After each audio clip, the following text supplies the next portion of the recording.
Gandang buhay mga suki! Ito ngayon ang ating vlog for today. Ayan, ang apple mango. Ayan, magagawa tayo ng panibago nating pagkakakitaan.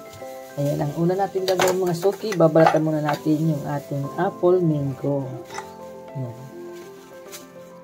Ayan.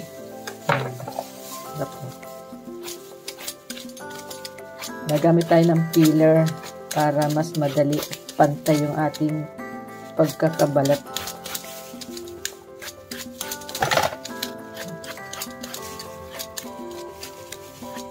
Medyo may katalaban na yung ating peeler.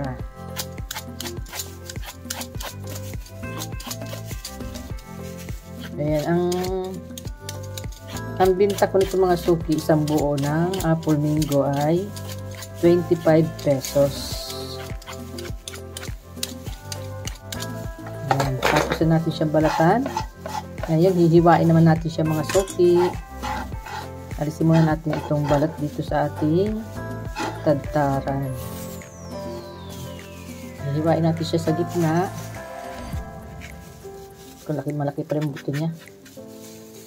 Ayan. Tigas. Ay, grabe, ang kapal ng ano niya. Ang laki ng apple mango.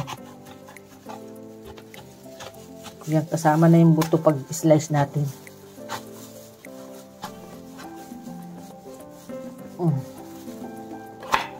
Kaya muna natin, slice muna natin siya mga suki ng pahaba.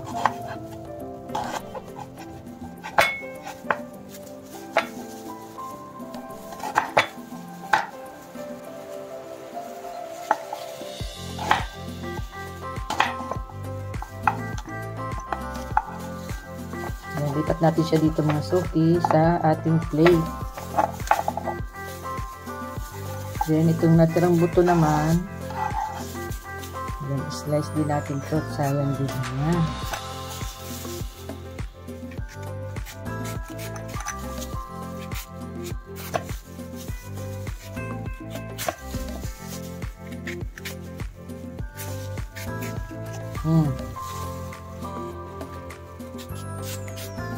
Yan, wala na siyang laman.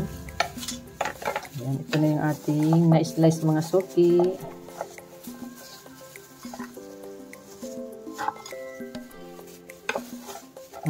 Ito na mga suki yung ating na-slice. Ito na mga suki yung ating na-slice na apple mango. Yan, ilalagay natin siya dito mga suki sa ating plastic cup. Ayan, ilagay natin siya isa-isa. Ito yung 25 pesos natin na apple mango. Yan, isang puno siya. Oh.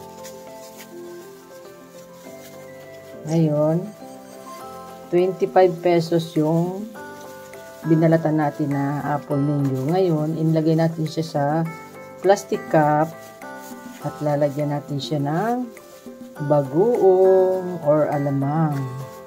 Ayan. Ito na mga suking ating apple mango. Then, ang sunod natin gagawin, maglalagay tayo ng alamang. Ayan, meron tayo ditong alamang mga suki.